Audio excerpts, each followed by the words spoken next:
साहब पूछना ये था कि अक्सर सुनने में आता है कि इत्र या परफ्यूम लगाने से जिन्नात छेड़ते हैं, क्या ये बात सच है? वजाहत फरमा दें।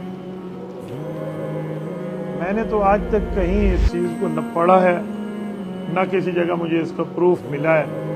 लोगों से आपने भी सुना है, लोगों से मैंने भी सुना, लेकिन अब लोगों का सुनना दलील नहीं है जब तक कोई सबूत मौजूद ना हो। एक जगह मैं था तो मुझसे किसी ने यही सवाल किया, मैंने उन्हें कहा यार ये अक्ल में आने वाली बात नहीं है। मुझे कहते हैं जिन्नात को अगर परफ्यूम पसंद आ जाए तो फिर तो वो आशिक हो जाएंगे। मैंने कहा अगर जिन्नात को आपकी शक्ल पसंद आ जाए फिर चेहरे पे मास्क लगा के जाया करो। यही सोचने लगा। तो मैंने कहा फिर ऐसे ही आप अपनी तरफ से बना न दिया करें। बाकी बाज़ों का हो सकता है किसी जिन को खुशबू पसंद हो, लेकिन जिन्नात किसी पे ऐसे नहीं आते, या जादू से आते हैं, आसेब से आते हैं जो मुसल्लत करके भेजें, और या बंदे की अपनी गलतियां होती। जो बंदा पलीद हालत में, जुम्बी हालत में, गुस्ल में देर करता है, खाता पीता रहता है, आता जाता रहता है, बाजार घूमता फिरता रहता है, तो जिन इसकी तरफ ऐसे आएगा जैसे ऊपर से पानी जल्दी आता है नीचे की तरफ, तो जिन्नात तो आएंगे। जो बंदा घर में नमाज नहीं पढ़ता, घर में नमाज का माना फर्ज नमाज नहीं है, नफल, सुन्नत, वाजिब, वितर, ये चीजें जो ये नहीं पढ़ता उसके घर में जिन्नात आते हैं। क्योंकि घर में अगर सुन्नत नफल इसने पढ़ना शुरू कर दी है, तिलावत शुरू कर दी, तो जिन भी देख के कहेंगे नेक आदमी है इसको छेड़ो नहीं। अगर आप नहीं करेंगे तो जिन्नात आपको छेड़ेंगे।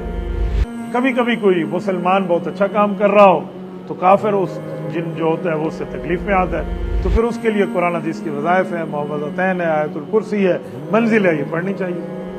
कभी कभी काफिर जिन भी छेड़ते हैं मुसलमान।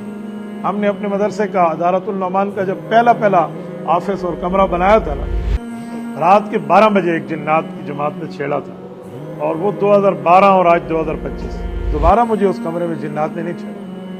उन्होंने छेड़ा पता है कैसे? इधर से आवाज T T T T T T रात के 12 बजे, उधर से आवाज है, इधर गार्डर से आवाज है, छत से आवाज है। मेरे शागिर्द हैं भाई आदिल, वो साथ बैठे थे और मैं बैठा था, हम 2 बंदे थे। अब एक दफा आवाज आई, मैंने उसे देखा, उसने मुझे देखा, दूसरी दफा आई, मैंने उसका कुछ नहीं है, ऐसे सर्दियों में आवाज आती रहती है गार्डर से। वो हैरान हुआ, भाई पता नहीं सर्दियों में गार्डर आवाज कैसे कर।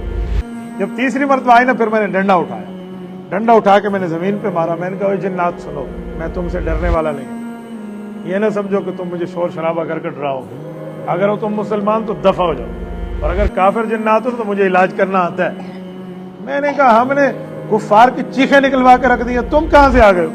लक़द खलक़नल इंसान फी अहसनि तक़वीम, जुर्रत में अल्लाह ताला ने इंसान को अशरफुल मखलूकात बनाया, तुम्हें नहीं बनाया जो तुम मुझे छेड़ रहे हो। मैंने कहा जाओ अपने माँ बाप से पूछो कि मुफ्ती अब्दुल वाहिद कुरैशी दीन का काम करने के लिए कमरा बना रहा है, तो प्यू मादे किससे नहीं सुने था बेटा।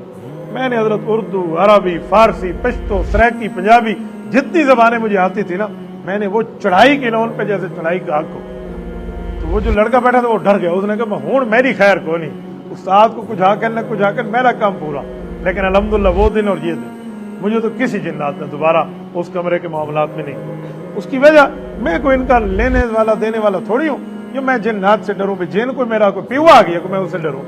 मेरा अब्बा हो ना तो मैं अब्बा जी से डरूं, अम्मी हो अम्मी का खौफ है, मेरी वालदा है उससे डरूं। ये जिन न मेरा उस्ताद है, न मेरा वालिद है, न मेरा इससे कोई लेना देना है, और मैं उससे डर के बैठा हूं। ये जुर्रत अपने अंदर पैदा करो, कोई जिन आपको कुछ नहीं कहे, कोई भी कुछ नहीं कहे। वरना आप जिन के साये से भी डरोगे। जिन आ गए तो जिन आ गए, जिन क्या मुसीबत है, क्या कहेगा जिन? तो इसलिए डर वर छोड़ दे। लेकिन ये है तब जब आपके नमाज, रोजे और मामलात पूरे हों, और जब ये पूरे ना हो तो जिन वाल तो अतर नहीं, निक्की जी परफ्यूम सिंगड़ देते ही चीज आप पकड़े।